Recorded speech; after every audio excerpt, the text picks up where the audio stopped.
Yun naman, Kim at Paulo, binasag na ang katahimikan tungkol sa engagement issue.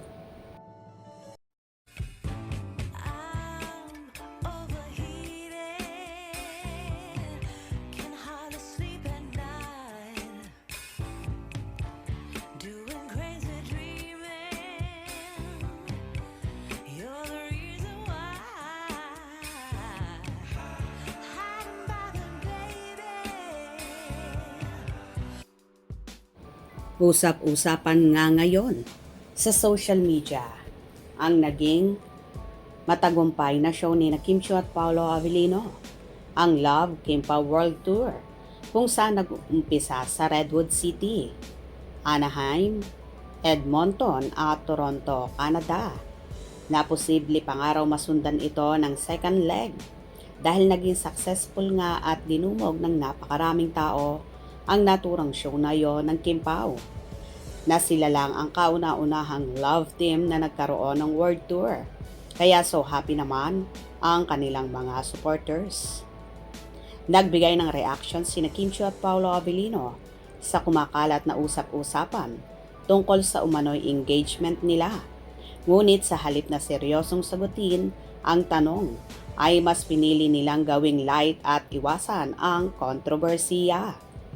Sa isang panayam, kapansin-pansin ang biglang katahimikan ng dalawa nang diretsahang matanong ang tungkol sa issue. Nagkatinginan muna sina Kim at Paolo. Tila nag-iisip kung papaano ito haharapin. Bago tuluyang mapatawa, isang reaksyong ikinatuwa ng ilang fans na nanonood. Matapos ang maikling sandali, agad nilang iniba ang direksyon ng usapan at ibinaling ito sa kanilang mga proyekto at commitments. Ipinapakita ng dalawa ang pagiging professional sa pamamagitan ng pag-iwas sa personal na issue at pagtutok sa trabaho.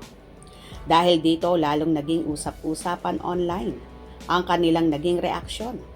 May mga netizens na kinilig sa natural na chemistry ng dalawa, habang ang iba naman ay mas naging mausisa kung may katotohanan nga ba ang kumakalat na engagement rumors. Hindi rin nakaligtas sa mata ng fans ang body language ni Kim at Paolo, mula sa kanilang mga ngiti hanggang sa paraan ng pag-iwas sa tanong na para sa ilan ay may something na dapat abangan. Sa kabila ng ingay, nananatiling pribado ang dalawa pagdating sa kanilang personal na buhay. Wala silang ibinibigay na kumpirmasyon o pagtanggi na tila sinasadyang panatilihin ang misteryo sa pagitan nilang dalawa. Sa ngayon, malinaw na mas pinipili ni Kim at Paolo na hayaan na lang magsalita ang kanilang mga ginagawa kaysa pumatol sa mga haka-haka. Isang desisyong tila epektibo dahil lalo lamang silang pinag-uusapan at sinusubaybayan ng publiko. Well, dahil nga sa kilos at galawan ng Kim Pao, ay obvious naman na malalim na ang kanilang samahan at posible nga bang may magaganap ng kasalan sa mga darating na taon. Kaya abang-abang tayo dahil baka gugulatin na lang tayo ng Kim Pao sa proposal or engagement or sa wedding bells na magaganap. Gusto nyo ba yon? Hope you enjoyed. Please subscribe for more info.